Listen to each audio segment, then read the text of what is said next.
अस्सलामु अलैकुम वरहमतुल्लाहि वबरकातुहू। मोहतरम सामईन, आज के टॉपिक में एक शरई मसले की वजाहत करना मकसूद है। वो शरई मसला ये है,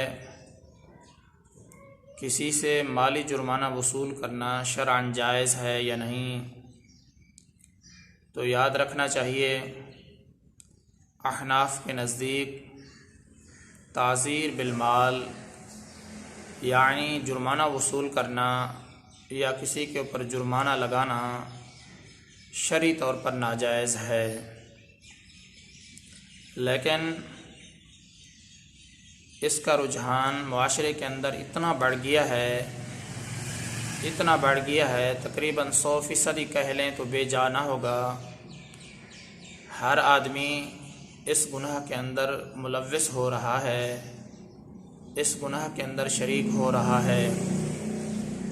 मिसाल के तौर पर, अगर आप किसी दुकान में मुलाजमत करते हैं, थोड़ा सा लेट क्या गए तो उसने आपसे जुर्माना वसूल कर लिया।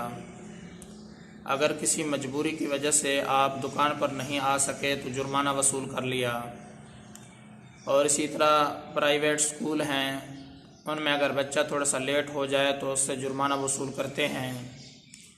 उसका बैग नहीं है तब भी उससे जुर्माना वसूल करते हैं। कापियाँ नहीं है तब भी उससे जुर्माना वसूल किया। किताबें उसके पास नहीं है तब भी उससे जुर्माना वसूल कर लिया। और इसी तरीके से अगर उसने सबक याद नहीं किया तब भी उससे जुर्माना वसूल कर लिया। अगर क्लास मिस की तब भी जो है ना उससे जुर्माना वसूल कर लिया। गैर हाज़िरी कर ली तब भी उससे जुर्माना वसूल कर लिया। अल-गर्ज़ अलिफ से लेकर या तक सारे वो जुर्माने ही भरता है। तो याद रखना चाहिए, इस तरीके से किसी के ऊपर जुल्म करना शरई तौर पर नाजायज़ है और हराम है। आप इस तरीके से, हाँ, अगर बच्चा गलती कर रहा है, लेट आ रहा है, उसके पास किताबें नहीं है, तो उस्ताद जो मुनासिब समझे उसको वो थोड़ी बहुत सज़ा दे सकता है, लेकिन उससे माली जुर्माना वसूल करने का उसको कोई हक़ नहीं है। और इसी तरीके से फैक्ट्री के अंदर भी यही हाल है, मज़दूरों के ऊपर बहुत ज़्यादा जुल्म होता है। थोड़ा सा जो है ना वो लेट गए, या तो उनकी हाज़िरी नहीं लगाई, या अगर हाज़िरी लगा देते हैं तो उनसे माली जुर्माना वसूल करते हैं। अल-गर्ज़, मोहतरम सामईन, आप किस किस की मिसाल जो है ना सुनेंगे और मैं पेश करूं। फ़कत मुतलक़न बात यही है, इसका रुझान बहुत ज़्यादा बढ़ रहा है और ये बहुत बड़ा गुनाह है। देखें, आप अपने आप जो है ना अपने गिरबान में झांक कर देखें, आप कितने क्लियर हैं। अल्लाह तबारक व तआला का एक कानून है, 5 वक़्त आपने मस्जिद में हाज़िर होना है, नमाज अदा करनी है।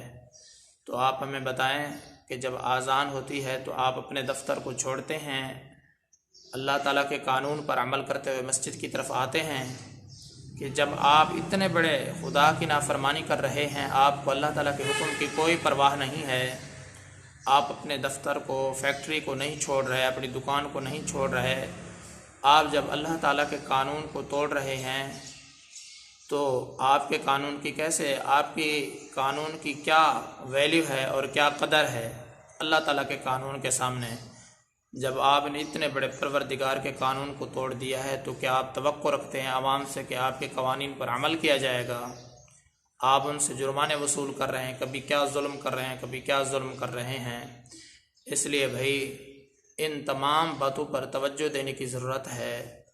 इमाम अबू हनीफा रहमतुल्लाह अलैह के नज़दीक आप किसी के ऊपर न जुर्माना लगा सकते हैं, किसी से न माली जुर्माना वसूल कर सकते हैं, ये शरई तौर पर नाजायज़ है।